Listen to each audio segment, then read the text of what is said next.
Welcome to Outback Campfire Tales, where the vast, lonely wilderness of Australia comes alive with stories that'll make your skin crawl. Out here, the Outback isn't just home to kangaroos and dingoes, it's where legends like the Yowie, Australia's own Bigfoot, are said to roam. Tonight, we're diving into two of the most terrifying Yowie encounters ever reported, so grab a blanket, dim the lights, and let's step into the shadows of the Australian bush. These stories might just make you rethink that next camping trip. The Yowie is a creature of Aboriginal folklore, a towering, hairy, ape-like being that lurks in the wildest parts of Australia. Standing between 6 and 12 feet tall, with glowing eyes and a stench that stops you dead, it's been sighted from Queensland's ancient rainforest to the rugged Blue Mountains. While some dismiss it as myth, others swear they've come face to face with this monster. Let's start with a chilling tale from 1912 that still haunts the Blue Mountains. Picture this, it's 1912 and a group of 5 friends, let's call them Tom, Eliza, Jack, Mary and William, are camping near the Jennelin Caves, a labyrinth of limestone deep in New South Wales Blue Mountains. The area is remote, surrounded by dense eucalyptus forests and jagged cliffs. It's the kind of place where the wind howls like a warning and every rustle in the bush feels like eyes watching you. The group had spent the day exploring the caves, marvelling at their eerie beauty.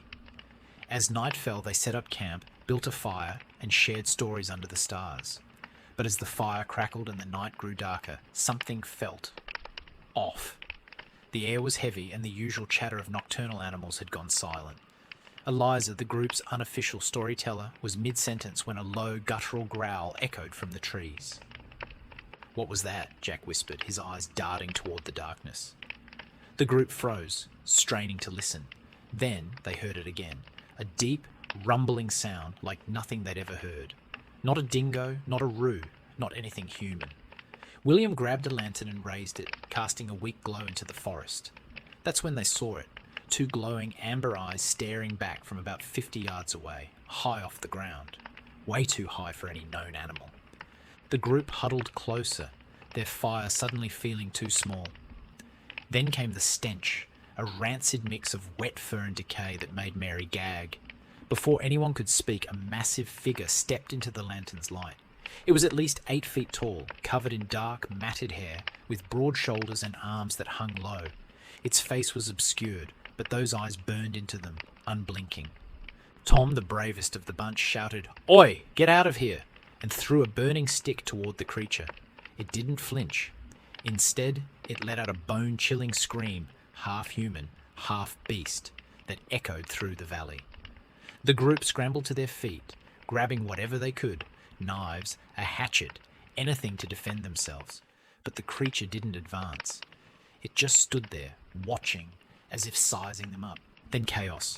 A boulder, bigger than a man's head, came hurtling from the darkness, crashing into the fire and scattering embers. Another followed, narrowly missing William's leg. The group screamed and ran toward their tents, piling inside and barricading the flaps with their gear. The creature kept its distance but didn't leave. For hours they heard heavy footsteps circling the camp, snapping branches, and that same guttural growl. Every so often another rock would slam into the ground nearby, as if the thing was toying with them. By dawn, the noises stopped. The group emerged, trembling, to find their camp in disarray, gear scattered, footprints the size of dinner plates pressed into the dirt. They packed up and fled, never returning to Jennelin Caves. Locals later told them they'd likely encountered a Yowie, a territorial guardian of the bush. To this day, the Yowie incident of 1912 remains one of the most famous encounters in the Blue Mountains, a warning to campers to tread lightly in the wild. That story still gives locals chills, but it's not the only one. Our next encounter takes us to the Daintree Rainforest in Queensland, a place so ancient it feels like stepping back to the age of dinosaurs. In 2009, a tour guide named Sarah had an experience that turned her skepticism into terror. This one's fresh, raw, and absolutely horrifying. Sarah was a seasoned guide, leading eco-tours through the Daintree, one of the oldest rainforests on Earth.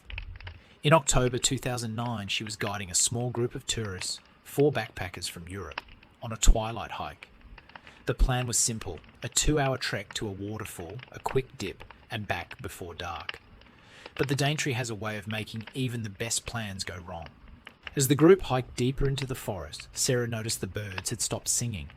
The rainforest, usually a symphony of squawks and rustles, was dead silent. She brushed it off, thinking maybe a predator like a cassowary was nearby, but then one of the tourists, a German named Lucas, pointed to a tree about 30 metres away. "What's that?" he whispered. Sarah followed his gaze and saw it, a dark, hulking shape leaning against a tree, partially hidden by vines. It was tall, at least 7 feet, and covered in reddish-brown hair that blended with the forest. Sarah's first thought was a person, maybe a lost hiker. She called out, "Hello, you okay?" No response. The figure shifted, and that's when the smell hit them, a foul, musky odour that made the group cover their noses. The tourists started whispering nervously, but Sarah, trying to stay calm, told them to stick together and keep moving. That's when they heard the first snap, a branch breaking under something heavy. The group quickened their pace, but the sounds followed. Heavy footsteps, deliberate and slow, shadowed them through the undergrowth. Every few minutes they'd catch a glimpse of the figure, always just out of clear view, darting between trees. Lucas swore he saw glowing eyes, like a cat's in the dark. Sarah, now on edge, radioed her base, but the signal was dead, unusual for that trail. Things escalated when they reached the waterfall. As the group stopped to catch their breath, a blood-curdling howl tore through the forest, so loud it seemed to shake the trees. The tourists screamed, and Sarah spun around to see the creature standing on a ridge above the waterfall, fully visible now. It was massive, easily 9 feet tall, with long arms and a face that was almost human, but wrong, like a primal version of a man. It stared down at them motionless for what felt like forever. Then it moved. With terrifying speed, it descended the ridge, leaping from rock to rock. Sarah yelled for everyone to run. The group bolted back down the trail, tripping over roots and vines, their flashlights bouncing wildly.